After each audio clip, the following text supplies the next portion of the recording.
Monday, March 9. Yeah, and we're off and out the gate early this morning, talking to one of the A&D leaders globally with Dassault, and really interesting because this year ahead we've got kind of lots of activity in the OEM airframe side of things.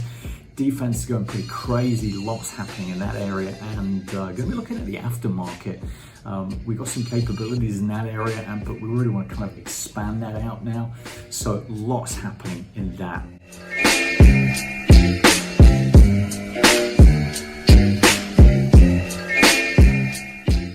Going to be interesting.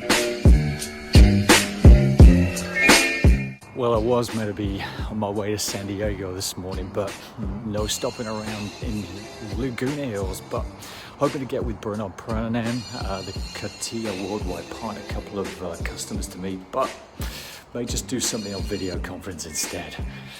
So let's see how things play out with the whole Corona thing right now. So let's start it up with a workout. So today, it's a marketing catch-up. We've got a project update later to see how we're going on with those. Really need to ramp up our practice in terms of Dalmia. So I'm putting a little plan together which includes our Moroccan team and Mexican capabilities. Marks, set, go.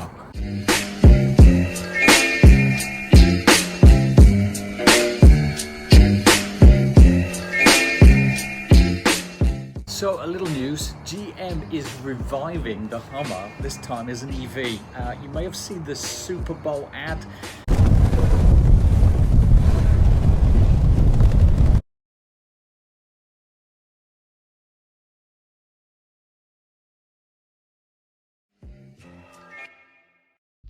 Hasn't been a lot to see, I know, but with so much going on, the SUV version of the Hummer truck will feature a crew and cab version, short bed, 5 feet.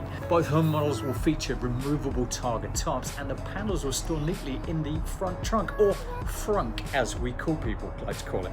It'll have not one but three windshield wipers, styling very reminiscent of the H283, and have a 400-mile range.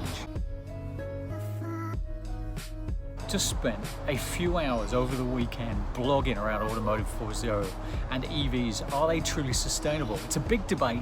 Demand is ongoing.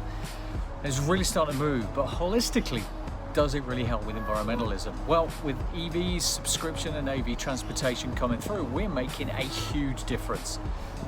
And a little update.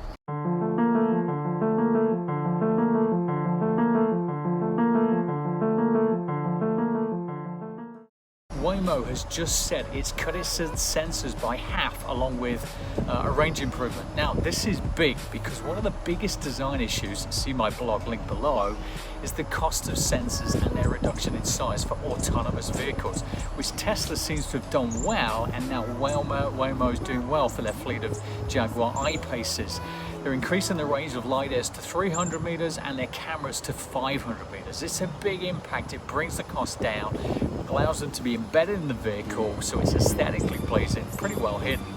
Good step forward. This is the first chance I've had to consider my meeting this morning. Stepping back just for a moment, we're scaling our services business with the intent of being the support partner of choice for aerospace and defense, Automotive 4.0, high-tech and industrial equipment. The upshot is strong demand across airframe OEMs and their supply chains to large ongoing defense projects. And lastly, some real white space in the aftermarket. In other words, line maintenance, heavy check maintenance, and engine overhaul, wrapping it up all in Excelite, Dalmia, Aprizo, and Quintic.